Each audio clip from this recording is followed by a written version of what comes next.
The vector drawn from center of the circle to the circumference of the circle is called as radius vector. Radius vector को कैसे denote करते थे हम? Are बार से, are बार या फिर आर के ऊपर क्या लगाना पड़ता है? एरो। एरो समझ में आया? एरो मतलब ऐसा वाला आर के ऊपर, तो ये क्या हो गया? Radius vector. उसको क्या बोलते हैं और उसको किस अल्फाबेट से डिनोट करते हैं, ये सब याद रखना है, ठीक है। उसके बाद क्या पढ़े थे? एंगुलर डिस्प्लेसमेंट और फिर उधर लीनियर डिस्प्लेसमेंट। तो एंगुलर डिस्प्लेसमेंट की डेफिनेशन क्या होती है?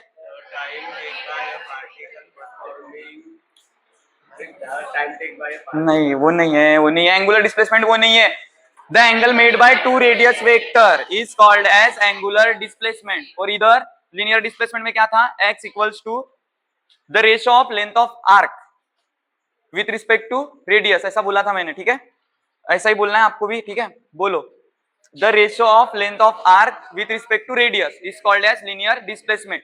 इसको छोड़ दो, अब इधर आते हैं नीचे में। उसके बाद क्या था? Angular velocity. एंगुलर वेलोसिटी की डेफिनेशन, सबसे पहले फॉर्मूला बताओ। फॉर्मूला क्या आता है?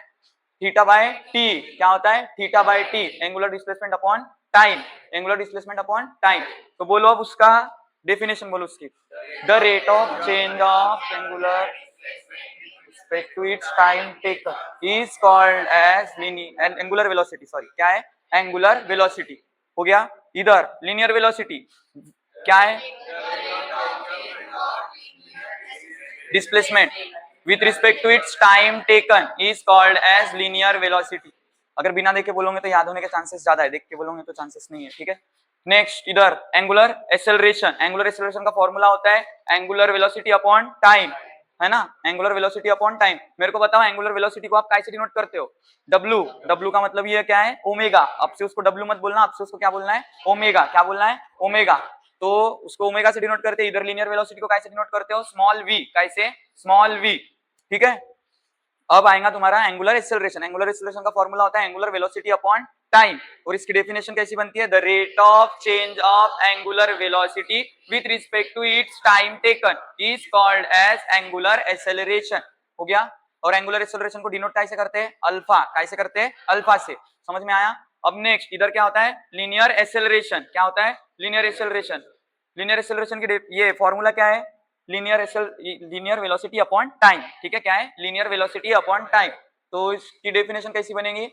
The rate of change of linear velocity with respect to its time taken is called as linear acceleration, sorry linear acceleration. Last में थोड़ी दिक्कत होती है, बाकी कुछ नहीं। अब पढ़ना है सेंट्रीपेटल फोर्स और सेंट्रीफ्यूगल फोर्स। सबसे पहले सेंट्रीपेटल और सेंट्रीफ्यूगल समझ लो, ठीक है। तो समझने के लिए हमको बोर्ड की जरूरत पड़ेगी जब होगा देखो तब। सेंट्रीपेटल और सेंट्रीफ्यूगल, मैंने कल तुमको सेंट्रीपेटल के बारे में कुछ तो भी बताया था, ठीक है। क्या बताया था? सेंट्रीपेटल क्या होता है? सेंट्रीपेटल फोर्स क्या होता है?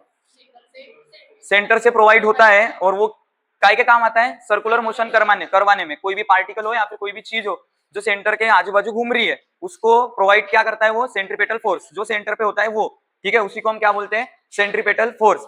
बोलने का मतलब ऐसा भी हो सकता है कि वो सर्कुलर मोशन करवाने का कारण बनता है। क्या बनता है वो? कारण। तो डेफिनेशन भी तुम्हारी कुछ इस हिसाब से ही बनती है। सेंट्रीपेटल फोर्स वो होता है जिसके कारण सर्कुलर मोशन होता है, ठीक है। जिसके कारण सर्कुलर मोशन होता है उसी को हम क्या बोलते हैं? Centripetal force. अब सर्कुलर मोशन की डेफिनेशन तुमको पता है क्या है? The particle moving around the circumference of the circle is called as circular motion. ये होती है तुम्हारी सर्कुलर मोशन की डेफिनेशन, ठीक है। आजू बाजू घूमता है, बीच से सेंट्रीपेटल फोर्स प्रोवाइड होता है। कौन करता है? सेंटर में जो भी खड़ा रहेगा वो, ठीक है। तो मतलब कारण बनता है।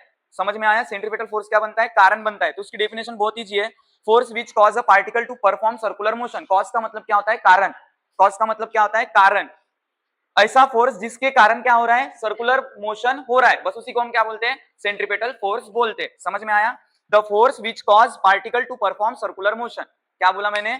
The force which cause to particle perform circular motion is called as centripetal force. मतलब ऐसा फोर्स जिसके कारण क्या होता है? सर्कुलर मोशन होता है, उसी को हम बोलते हैं सेंट्रीपेटल फोर्स। ये होती है आपकी सेंट्रीपेटल फोर्स की डेफिनेशन। फिर से एक बार बोलो, force which cause to particle perform circular motion is called as centripetal force. समझ में आया? बहुत सिंपल है ये।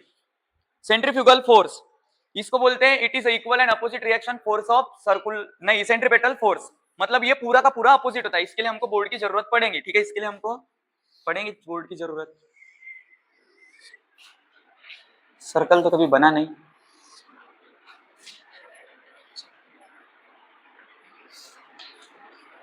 पार्टिकल सर्कुलर मोशन कौन से फोर्स की वजह से कर रहा है? Centripetal force. और एक चीज याद रखने लायक है, सेंट्रीपेटल फोर्स FCP ऐसा लिखा जाता है इसको, ठीक है? FCP, CP का मतलब सेंट्रीपेटल, ठीक है? अब ये इसकी डायरेक्शन रहती है towards the centre of the circle. किधर साइड है? सेंटर के तरफ है, तो उसको हम इंग्लिश में कैसे बोलेंगे? Towards the centre of the circle. मतलब सेंट्रीपेटल फोर्स की डायरेक्शन किधर तरफ होती है? सेंटर के तरफ होती है, क्योंकि सेंटर से ही प्रोवाइड हो रहा है ना सेंट्रीपेटल फोर्स, इसलिए उसकी डायरेक्शन किधर रहेंगी? सेंटर की तरफ। किधर रहेंगी? सेंटर की तरफ। सेम अब सेंट्रीफ्यूगल फोर्स मैंने डेफिनेशन बोला, it is equal and opposite reaction force of centripetal force. मतलब पूरा का पूरा क्या होता है?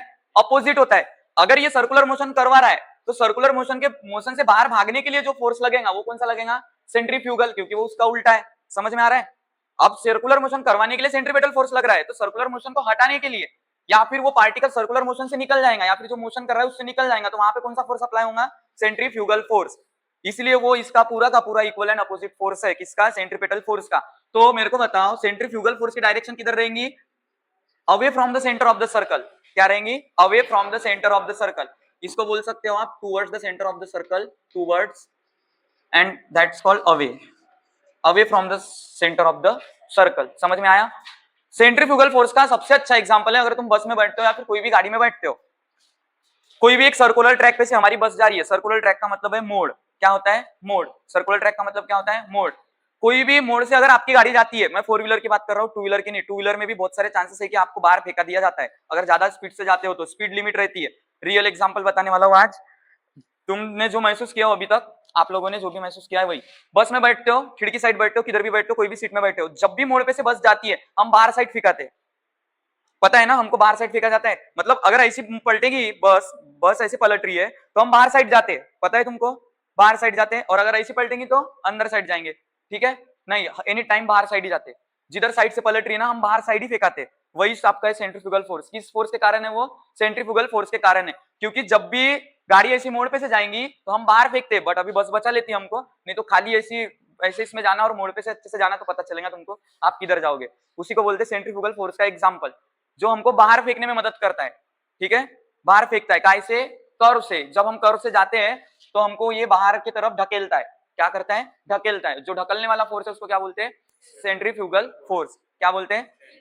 अगर तुमने इतनी सी भी मोड़ पे से स्पीड कम रखे, आगे मैं पढ़ाने वाला हूँ, अभी पूरा वही पढ़ना है, पूरे मोड़ ही आएंगे। अब मोड़ आने वाले, डेरिवेशन आने वाले, बहुत जबरदस्त रियलिटी पढ़ोगे। देखो, जब भी तुम रोड पे जाते हो, ठीक है, कोई भी रोड पे जाते हो, अभी यहाँ पे जाना, क्या बोलते हैं, ये मोड़ है हमारी आगे वाली भोयर स्कूल की, ये पहली इधर से जाते हैं इस मोड़, ये वेल्डिंग की दुकान वाली है ना, देखिए ना वेल्डिंग की दुकान, ये यहाँ पे कॉर्नर में, वहां से तुम वो मोड़ से गाड़ी अपनी 40-50 की स्पीड से जाओगे तो कुछ होगा क्या? नहीं होता, बहुत कम। हम भी जाते हैं उतनी स्पीड में, ठीक है? 70-80 की स्पीड से जाना वो मोड़ से। किसी में दम होगा तो मेरे को 70-80 कंटिन्यू 70-80 चाहिए, और वो मोड़ क्रॉस करके बताओ, बस दम होगा। हम स्पीड कम क्यों करते? ऐसा क्यों कि मोड़ पे से स्पीड कम करनी पड़ती है? कभी क्वेश्चन आया? बैलेंस नहीं होगा। और मोड़ हमेशा, रोड ऐसी तुमने देखे होंगे, मोड़ पे से रोड ऐसी सरसपाट क्यों नहीं रहती है? ऐसी क्यों रहती है? ऐसी क्यों रहती है? मतलब ऐसी टेढ़ी रहती है ना। मोड़ पे जाओ, अभी कोई भी अच्छी मोड़ देखो, वहां से रोड ऐसी टील रहती है, एक साइड से उठी हुई और एक साइड से झुकी हुई। ऐसी क्यों रहती है? अगर सीधी रहेंगी ना मोड़ पे ना, गाड़ी हमेशा हमारी कैसी होती है? टेढ़ी होती है। कैसी होती है? टेढ़ी होती है। और टेढ़ी सिर्फ रोड के कारण होती है, ऐसी नहीं होती। क्योंकि हमारे पास जो फिजिक्स है वो इंजीनियरों की सबसे बड़ी देन है। मतलब ये जो रोड है फिजिक्स के कारण बनी है और ये इंजीनियरों की देन है। इंजीनियर क्या करते हैं, जितना बड़ी मोड़ रहेंगी उतनी ज्यादा उस रोड को झुकाना पड़ता है। क्यों? क्योंकि हमारी गाड़ी जब वो रोड पे से झुकती है तो सेम जिस टाइप में रोड है, अब देखो ये ऐसी आड़ी रोड है, वो आड़ी रोड रहती है, हमारी गाड़ी भी आड़ी होती है जब हम उस पे से जाते हैं। अब इसी को मैं अगर सीधा करूँ तो वो सीधी हो गई, बोलने का मतलब वो सीधी है, लेकिन हमारी रोड ही आड़ी है तो हमारे को गाड़ी आड़ी दिख रही है। अगर तुम 80-90 के स्पीड से जाते हो, इंजीनियर एक स्पीड लिमिट फिक्स करता है मोड़ पे, और तुमको मोड़ आने से पहले ये भी बताया जाता है कि सामोर वलन आए, स्पीड कमी करा। अच्छे अच्छे रोडों में रहते हैं, हमारे गांव में पैसे कम मिले होंगे, बोर्ड का भी पैसा खा लिए ठीक है? मोड़ पे बोर्ड लगे रहते हैं कि सामोर वलन आए, ठीक है? क्या बोलते हैं? सामोर वलन आए, और स्पीड लिमिट लिखे रहते हैं। क्यों? क्योंकि हम स्पीड कम करें। अगर हमने स्पीड ज्यादा रख दी है तो हम बाहर हो जाएंगे, मतलब हम पे सेंट्रीफ्यूगल फोर्स अप्लाई हो जाएगा। अब जब भी बस में बैठोगे, जब भी धक्का लगेगा, दचका लगेगा, इधर बाहर जाओगे तो बोलना सेंट्रीफ्यूगल फोर्स अप्लाई हो रहा है। कौन सा फोर्स अप्लाई हो रहा है? Centrifugal force. समझ में आया? आगे में देखने वाले क्यों गाड़ी ऐसे ही रहती है या फिर क्या प्रॉब्लम है, सबका सब खेल है सेंटर ऑफ मास का। सेंटर ऑफ मास बहुत अच्छे से पढ़ाता हूं मैं, बाद में पढ़ाऊंगा। अभी सेंट्रीफ्यूगल फोर्स समझा, इसकी डायरेक्शन बताओ किधर रहती है सेंट्रीपेटल फोर्स की? पेटल, पेटल और फ्यूगल। अलग अलग है, ठीक है। फ्यूगल जो बाहर फेंकता है, पेटल जो अंदर रखता है। तो सेंट्रीपेटल की डायरेक्शन क्या है? Towards the centre of the circle. Centrifugal की क्या है? FCF, ठीक है। सेंट्रीफ्यूगल, वो सेंट्रीपेटल। समझ में आया? दोनों क्या है? फोर्स है। दोनों क्या है? फोर्स है। सेंट्रीपेटल और सेंट्रीफ्यूगल हो गया। और दूसरा पॉइंट मिला आपको, इनकी डायरेक्शन। सेंट्रीपेटल फोर्स की डायरेक्शन किधर होती है? Towards the centre of the circle. Centrifugal की किधर होती है? Away from the centre of the circle. तो ये दूसरा पॉइंट रहेगा आपका, डायरेक्शन। डायरेक्शन वाला दूसरा मैं अभी जो लिखवाने वाला हूं वो है तुम्हारा डिफरेंस बिटवीन। तो पहला पॉइंट आएगा सेंट्रीपेटल फोर्स में। इधर क्या लिखेंगे हम? Centripetal force. सॉरी, आप इधर लिखना, मतलब पहले सेंट्रीपेटल फोर्स लिखना, उसके बाद सेंट्रीफ्यूगल फोर्स लिखना। तो सेंट्रीपेटल फोर्स का पहला पॉइंट, उसकी डेफिनेशन है। क्या है डेफिनेशन? तो डेफिनेशन क्या है? The force which causes two particle performing circular motion is called as centripetal force. बोल रहे हो? बोलो। The force which causes two particle performing circular motion is called as centripetal force. हो गया? पक्का हो गया? हो गया ना? इधर centrifugal force, it is equal and opposite reaction force of centripetal force. फिर से बोलो एक बार, it is equal and opposite reaction force of centripetal force.